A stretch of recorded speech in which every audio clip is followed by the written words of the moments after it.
Dilma Rousseff, quando ela não pôde nomear o presidente Lula como ministro, que foi um erro da interferência do STF no Executivo. Depois, com Michel Temer não poder nomear Cristiane Brasil como sua ministra, outro erro do STF no Executivo. Depois, com o presidente Bolsonaro não permitindo que ele nomeasse o seu diretor da Polícia Federal. Ou seja, eu estou dizendo que não é um problema sazonal, exclusivo neste momento. É uma escalada. E sem contar as inúmeras vezes que o STF vem usurpando competência do Poder Legislativo, em especial por aqueles que gostam de judicializar a política. Perdem no Congresso, como foi agora recente o caso do IOF, e judicializam na política porque não se contentam com a em respeitar a democracia, que o Congresso é a casa do povo. Então, não é um conjunto de ações contra a STF, é um conjunto de ações para reequilibrar os poderes. Nós temos vários parlamentares, deputados e senadores, que estão nas garras de alguns ministros do STF, e isso acaba servindo, em alguns casos, como instrumento de chantagem de ministros do STF a parlamentares. A gente precisa tirar isso. Por isso, a PEC 333, ao mudar o foro do STF para TRFs, começando a ação, depois STJ e, por último, no STF, você dá mais amplitude de defesa aos parlamentares e, assim, reequilibrando um pouco este freio e contrapeso. Esse é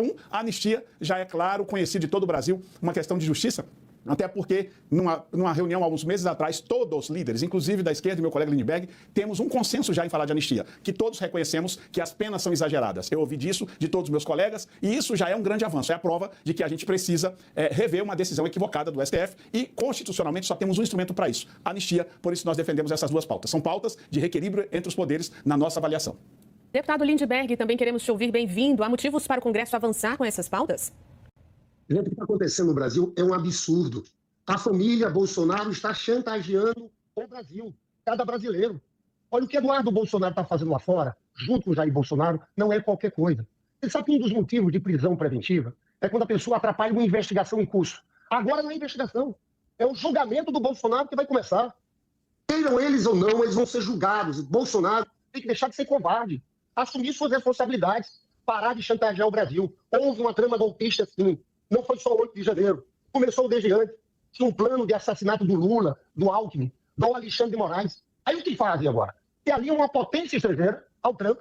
E o Trump pede o seguinte: ou vocês param o julgamento do Bolsonaro, ou então nós vamos retaliar o Brasil com tarifas.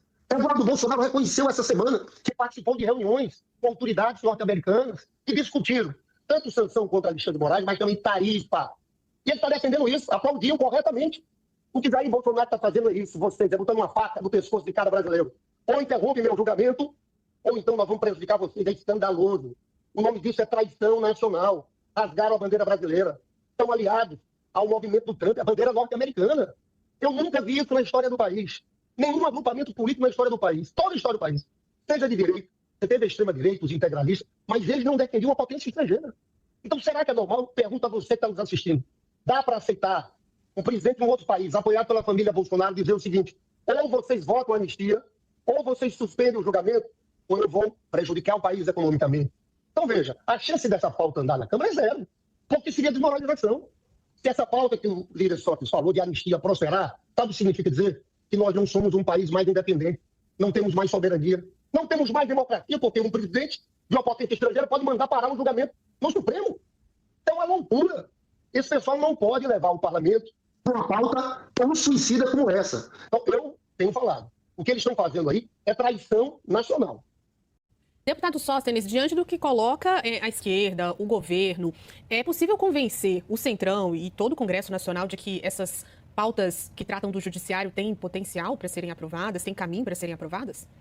Bom, nós já temos para a anistia apoio da maioria dos parlamentares no requerimento de urgência já há meses. O que nós precisamos é simplesmente que o presidente Hugo Mota leve a pauta. Eu acho que toda a pauta ela deve ser levada adiante pelo presidente Hugo Mota e o plenário é soberano.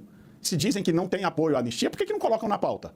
Eu tenho convicção que temos os votos para aprovar, porque todos já veem, é claro e notório, as penas exageradas a essas pessoas que se manifestaram no 8 de janeiro, muitas delas que sequer depredaram patrimônio público, estão respondendo penas acima de piores do que criminosos no Brasil. Então, isso já é um consenso no mundo jurídico, no mundo político, que há penas exageradas. É lógico que o discurso da esquerda é sempre esse, que acabo de ouvir do líder Lindbergh, não é, de querer contar a velha história de um suposto plano de assassinato que não deu certo, porque o táxi não estava no lugar. Ora, só acredita nisso quem vê muito filme de Hollywood, porque não assassinaram, não chegaram demoraram a concluir o seu planejamento, porque um táxi não estava no lugar que deveria estar. Até parece que alguém, quando vai assassinar alguém, vai de táxi. Só acredita nesse enredo contado, nessa peça fictícia, quem quiser. Só acredita em tentativa de golpe no Brasil, golpe sem armas, golpe com idosas, com famílias. E isso é visível. O Brasil todo e o mundo já sabe o que aconteceu no dia 8. Nós sempre repudiamos depredação de patrimônio público, não concordamos com invasão de prédios públicos. Aliás, quem sempre gosta de invadir é a Suprema Esquerda. Eles são bons de invasão. E a gente já conhece essa história. Agora, querer neste momento dizer que não há clima para votar, lógico que há clima para votar. Se não tivesse clima para votar, não tínhamos as assinaturas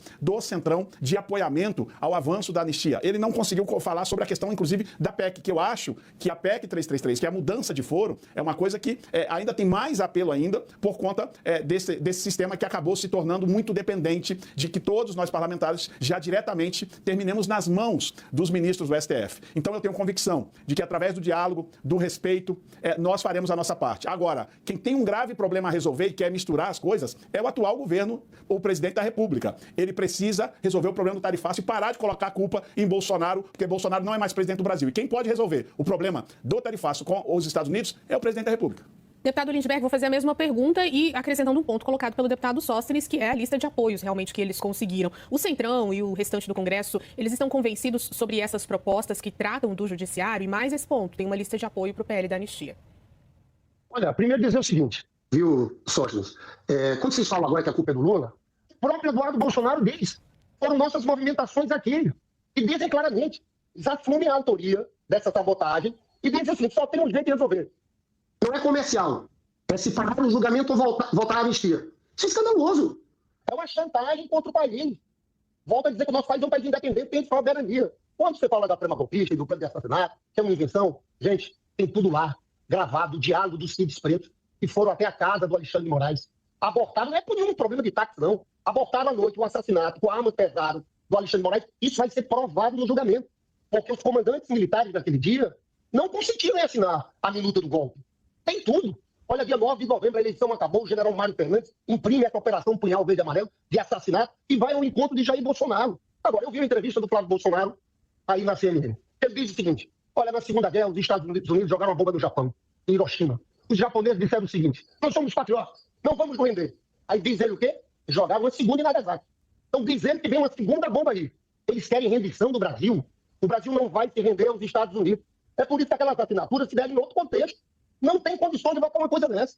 Porque vai ficar claro, vai estar contra os interesses brasileiros. Essa coisa do tarifa, eu não sei se vocês viram, juntá-la agora vai ser contra o PIX.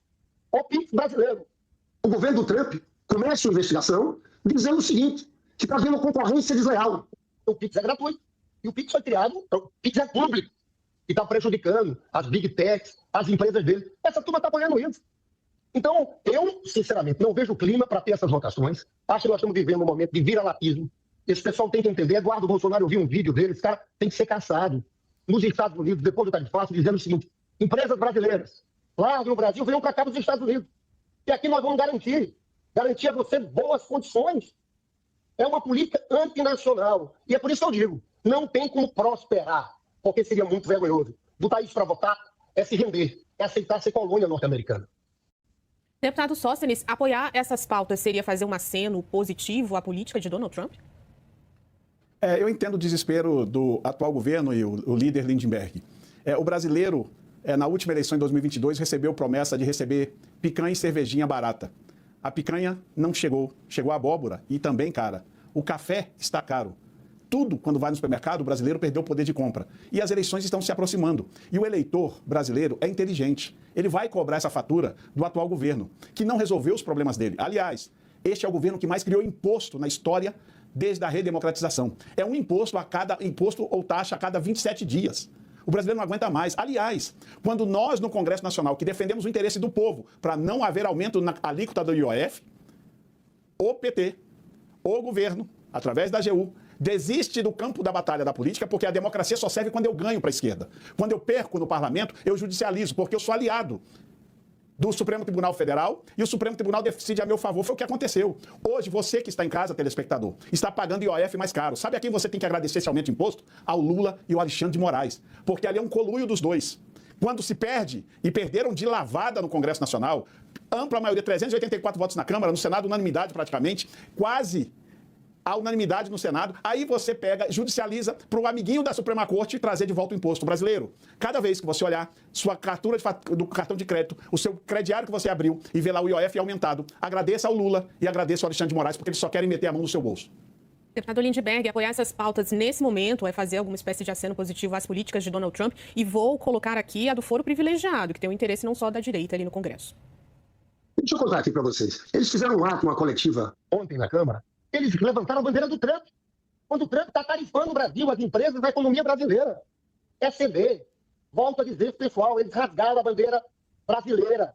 Estão traindo a pátria, Eduardo Bolsonaro, Jair Bolsonaro e essa turma. Levantaram a bandeira do Trump ontem, nessas circunstâncias. Pelo amor de Deus. E quando se fala de imposto, eu vou dizer uma coisa aqui. Você sabe quem vai ser o presidente que vai entrar para a história com que mais reduziu o imposto? Luiz Inácio Lula da Silva. Sabe por quê? Imposto de renda no governo Bolsonaro ficou 4 anos o seguinte, congelado em R$ 1.903. Ele nem corrigiam pela inflação. Quem ganhava acima, pagava imposto de renda. Sabe o que o Lula fez? Hoje já é 2 salários mínimos. 3 mil e poucos mil reais, pessoas não pagam imposto de renda. E agora vai ser 5 mil reais. Também com redução de 7 mil para 5 mil.